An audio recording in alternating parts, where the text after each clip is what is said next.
Tonight on Denver 7 News at 6. We are doing the mile high shifts. A massive highway project shifts into high gear. This will be a very surgical process. Drivers are in for a different experience. But it won't be the same I-70 that you're driving on today. Neighbors just want to know when it will all be over. What have the last 2 years been like with construction? Noisy. Denver Pride's decision to exclude police puts officers through an identity crisis. We're a part of the LGBT community, and we're being ousted by our own. And some states are using tough love to get people back in the workforce. Colorado prefers sweetening the pot. I think instead of using sticks and trying to use carrots, we really do think this kind of program is the way to go. Good evening and thank you for watching Denver 7. I'm Shannon Ogden. And I'm Jessica Porter. Colorado has a habit of sticking a Band-Aid on its biggest traffic needs. With the Central 70 project, the state went all in. And with tonight's coverage, so are we. We're going to tell you how to get around this weekend, first of all, while the interstate's closed. You'll hear about what makes our new underground highway so special. And we'll show you what comes next for CDOT's most ambitious project. But first, we want to talk about the people this impacts the most. Denver 7's Lance Hernandez has been hearing from neighbors and joins us live. Well, we heard from a number of naysayers when this project first began 3 years ago. Some of those people have since changed their mind, but there are still concerns today. Concerns about noise and dust.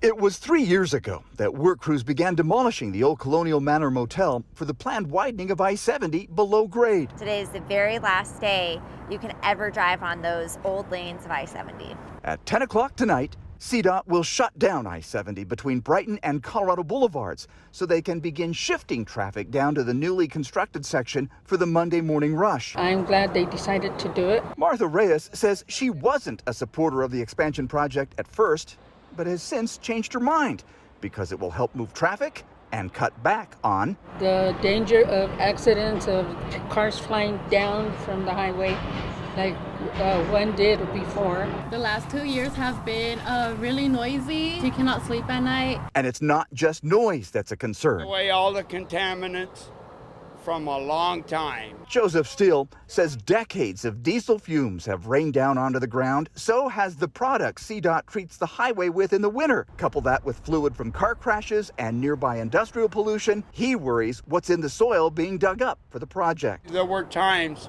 when people could say, look, you can see it, it was just falling in the air. That's not good. CDOT has air quality monitors in place. If dust levels rise, the contractor is alerted. And when it comes to noise, the contractor also has to stay within noise parameters or provide hotel vouchers. Lance Hernandez, Denver 7. Lance, thank you.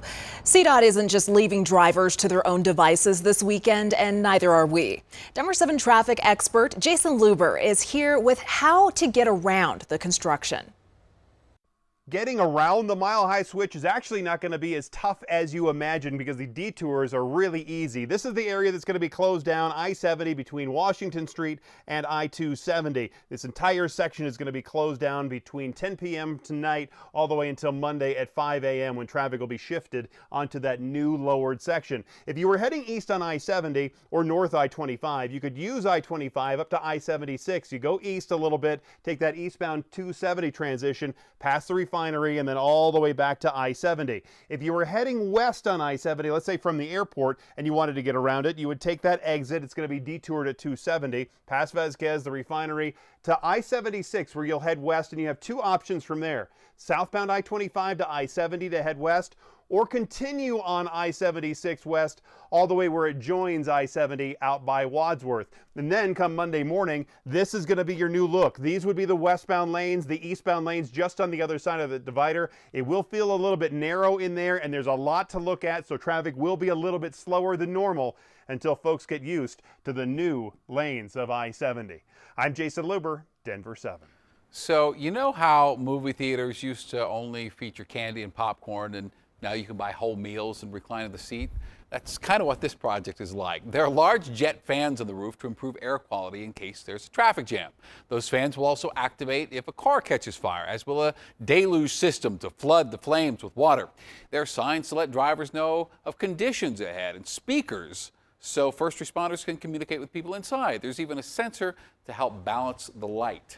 There's still a lot of work to be done. The viaduct must now be demolished, which means traffic is confined to 6 westbound lanes for the next 18 months.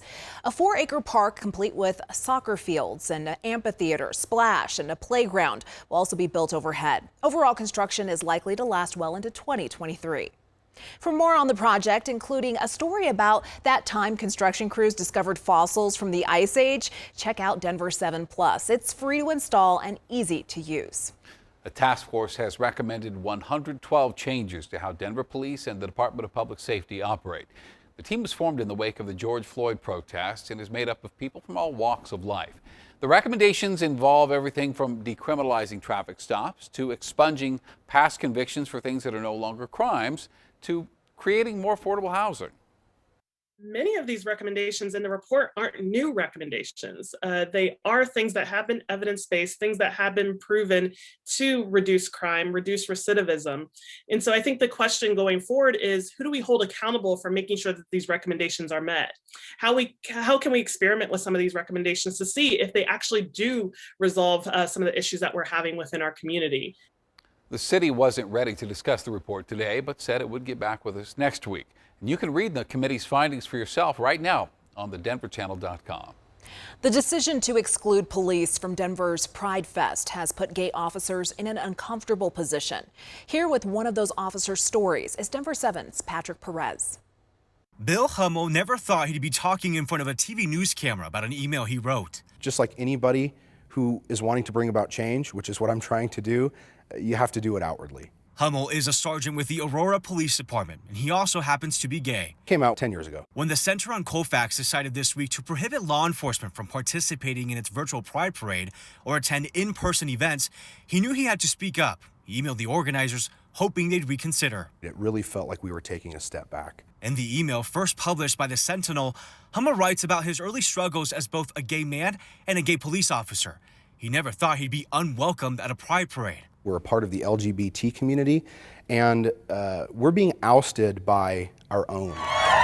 For years, police departments have marched along the parade route, often to the roar of the crowd. The first time I walked down Colfax in that parade, it was just overwhelming. But after last year's Black Lives Matter protests against police violence, the parade's organizers felt they had to take a stand. I think that this is a symbolic action to really address departments, not aimed at individuals, though I admit that this is a difficult and sometimes divisive decision that does affect individuals. The Center on Colfax CEO Rex Fuller regrets that officers like Hummel feel like they're being excluded simply because of their badge. But he says it's a necessary step to start a conversation, and he's not reconsidering their decision. There are more changes that are needed. Hummel feels that conversation can't happen without police. We can't facilitate change and progress if we don't have a seat at the table. For now, Hummel will continue building a relationship with the community and celebrating who he is at Aurora Pride. Its organizers have chosen not to exclude police. Patrick Perez, Denver7. Patrick, thank you. A property manager found a body inside a storage unit on Devonshire Boulevard Thursday morning. Today, the investigation took Adams County deputies to Anderson Street in Thornton. The sheriff's office would provide no details beyond the two scenes being connected. Devin Erickson's attorney wants to question potential jurors individually when jury selection begins next week. Erickson is charged with murdering Kendrick Castillo and injuring several others in the STEM school shooting in Highlands Ranch. His attorneys are afraid jurors will enter the court having already made up their minds that Erickson is guilty. Colorado Congressman Ed Perlmutter is asking for $1 million to study the effects of active shooter drills on students. Perlmutter says he wants to ensure the drill's efficiency, but he also wants to make sure they're not just making kids more anxious than necessary. The murder of Paige BIRGFELD is the focus of tonight's 2-hour edition of 2020. BIRGFELD was a mother of 3. She also ran an escort service out of Grand Junction. Women in the commercial sex trade have a mortality rate 40 times higher than the average. So if that doesn't tell you something about how dangerous it is, I don't know what will. I guess I just, again, put those blinders up. I just live a normal soccer mom life. You know, what could possibly happen? The full heartbreaking story airs tonight at 8 here on Denver7. An Aurora man sentenced to 14 years in prison for hitting and killing a woman with his car.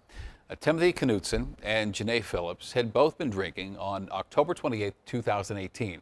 Phillips decided to walk home. Knutson drove. He hit a curb, went down a sidewalk, hit Phillips, and kept driving. And a month after the crash, her family told us they would forgive him. They said they'd been praying for him and would continue to do so.